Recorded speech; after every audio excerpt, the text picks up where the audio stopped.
Hello and welcome to the TABtouch Preview for another week here, part of what we bring you with Hoop 7's basketball hustle each and every week. A huge round just gone in the NBL, a big weekend to preview. I'm looking forward to getting stuck into it. I'm Chris Pike, but the man you've all tuned in to get his thoughts from, the three-time NBL champion, the greatest power forward of his generation, Matty Knight. How do we find you this week?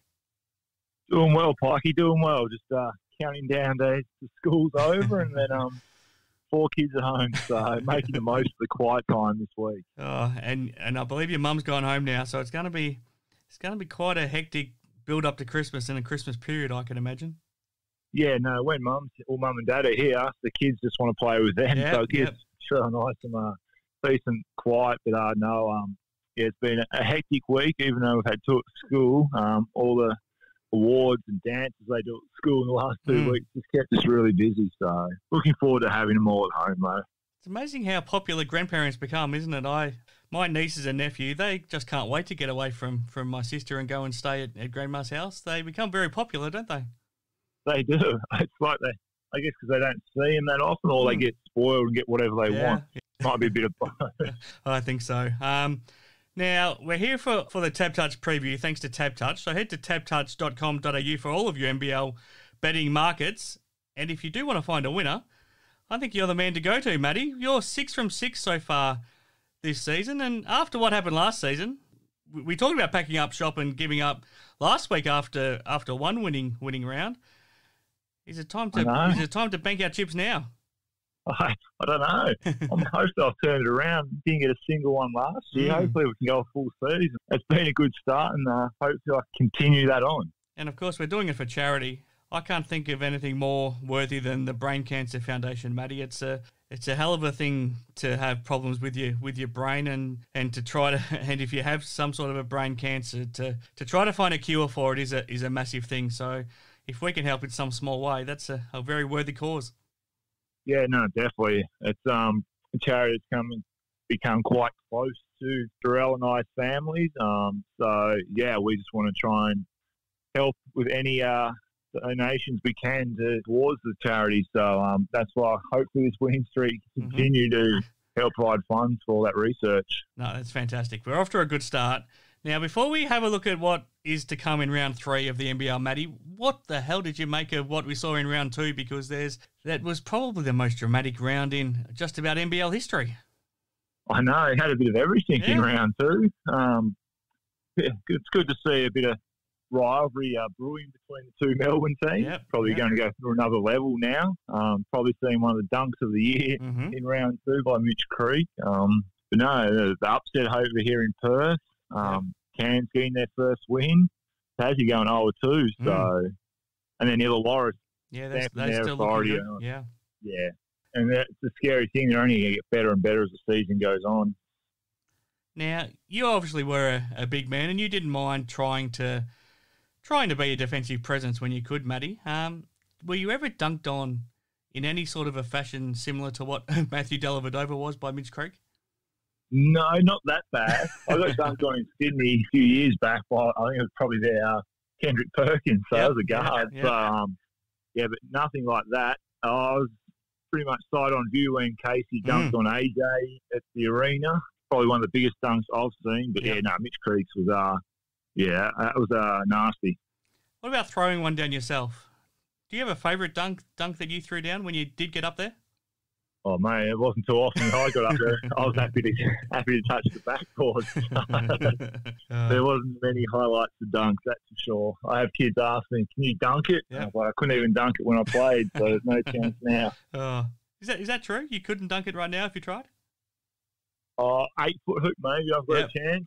10 foot, who knows? Achilles or hamstrings or calves. Why not enjoy that too much? I don't know if anyone on our team that we've assembled now for this season on Hoop 7's Basketball Hustle could dunk. I'm positive Damien Martin can't dunk anymore.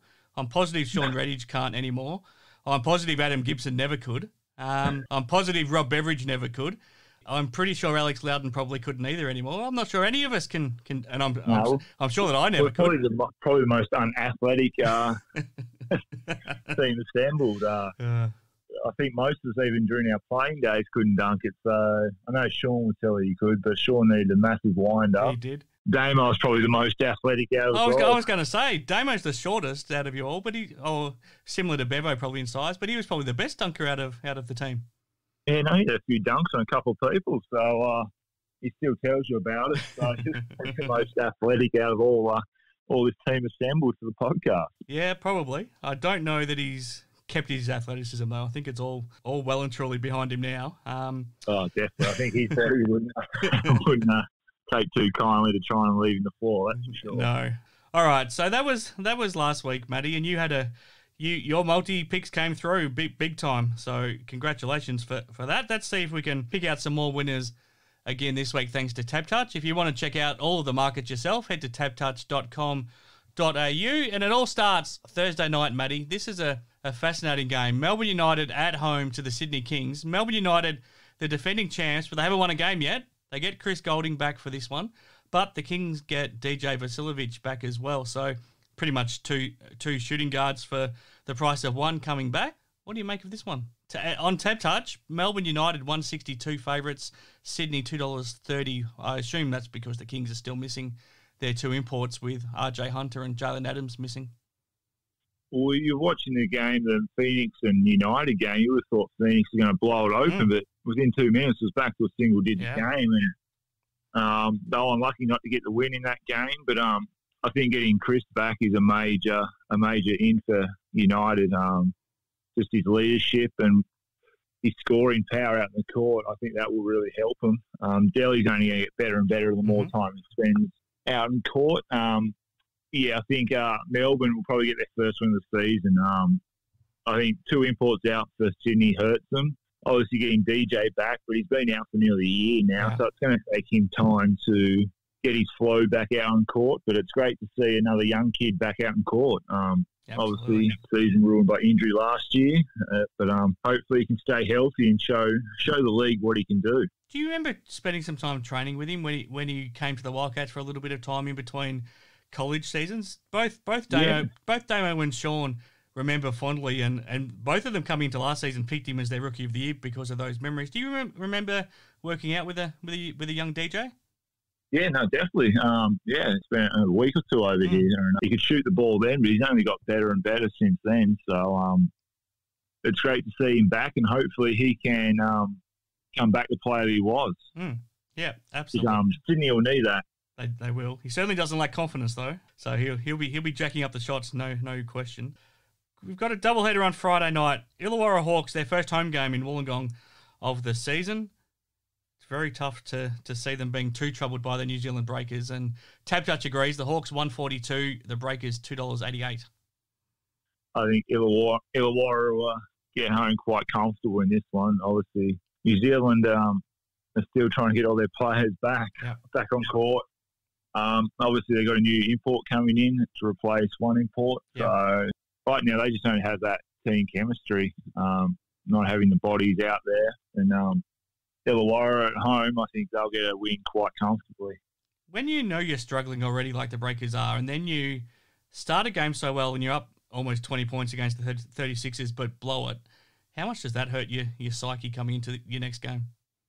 Yeah, it's a good thing and a bad thing. It shows you that you can do it, but then also you've given up a 20-point lead and lost. So just about putting all four quarters together now. They've put two quarters together, but I just don't think they have the firepower right now to put a full game together and to beat Illawarra. That's what you're going to need, and right now I don't think they have that. Yep, totally agree.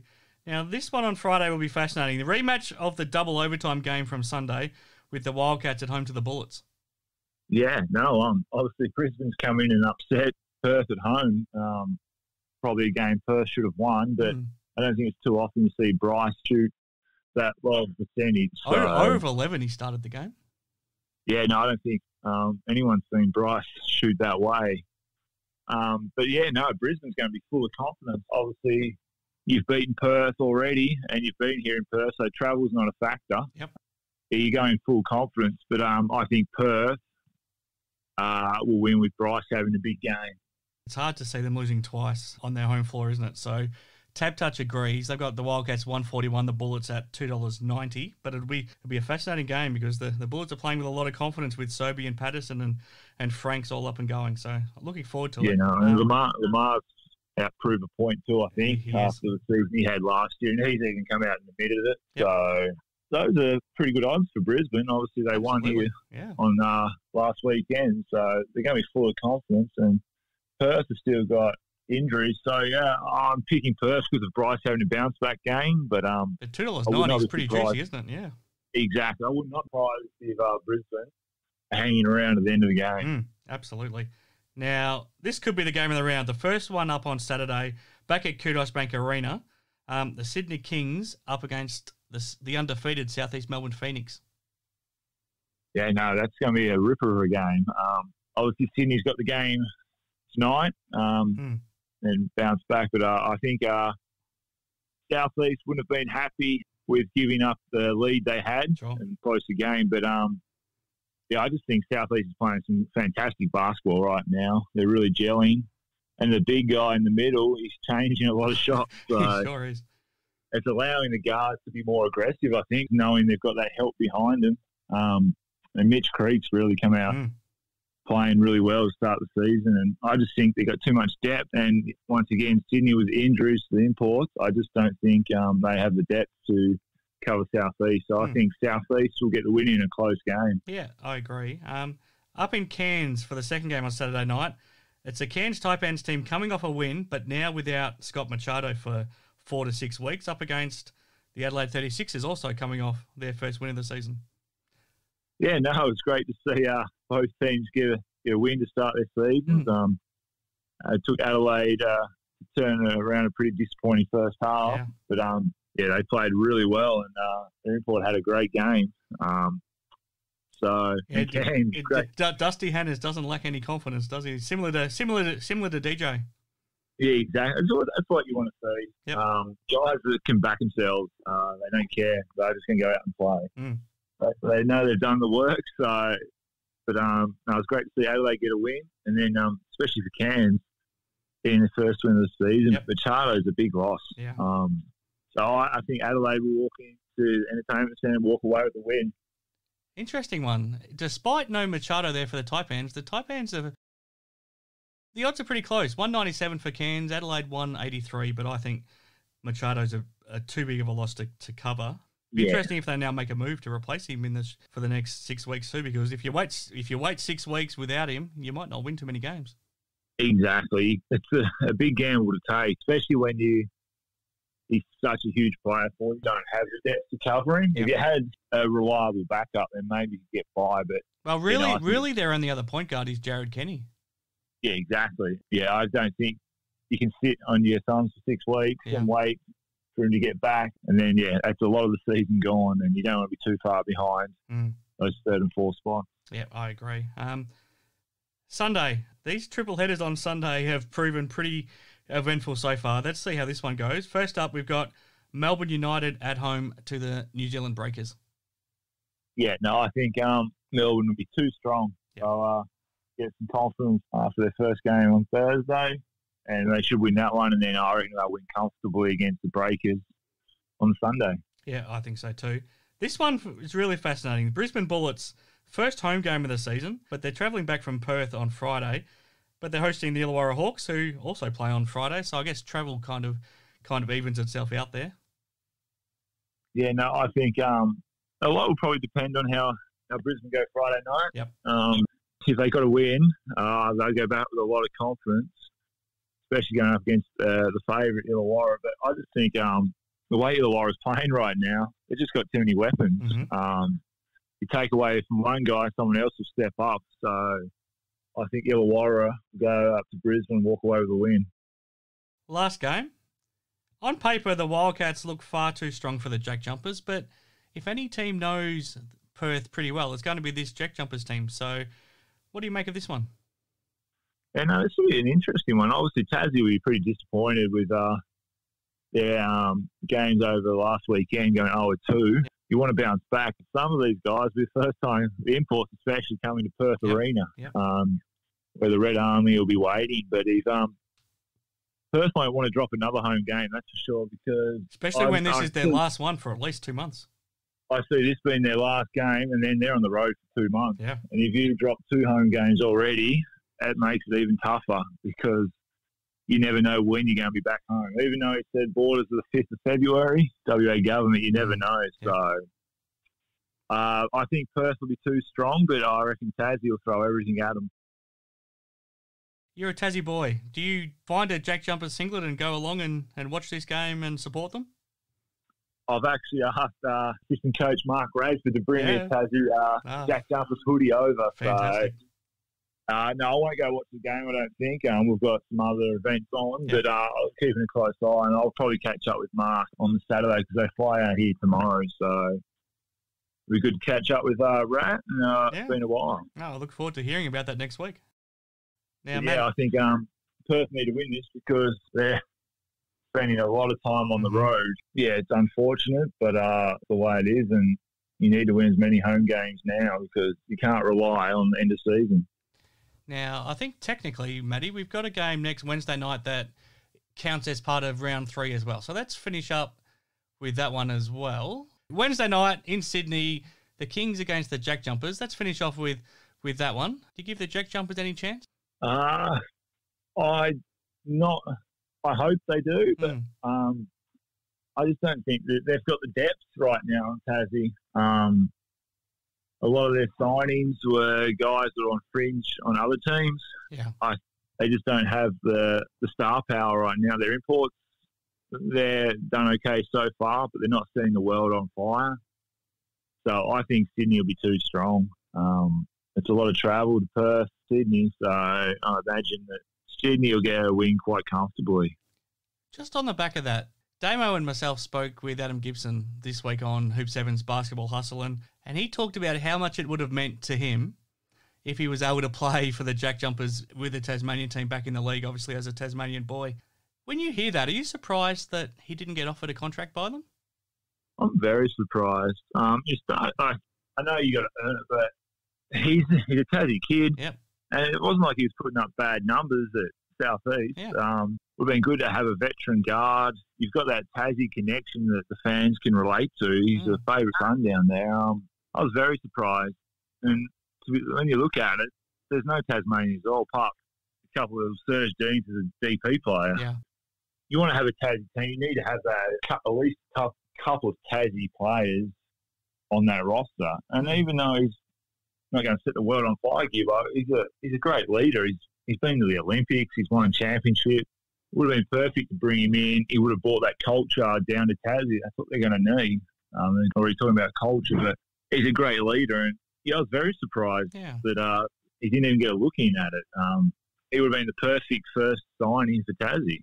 That's what we thought. We thought it was fascinating, especially when Gibbo talked about how much it would have meant to him, and he's ready to go. He's in game shape right now. He's just hoping someone offers him a job because he's not ready to call time on his career yet. So if you do want to listen back to that interview, go back into our archives and listen to Hoop 7's Basketball Hustle from earlier in the week. But we're here thanks to TABtouch, Matty, with the TABtouch Preview. Stay tuned to social media accounts with TABtouch for your tips for this week, your multi-bet, where we hope to keep our winning streak going thanks to the Brain Cancer Foundation. But we look forward to the round ahead, Matty, and next week we'll see what's happening in the lead up to Christmas. Sounds good, Pikey.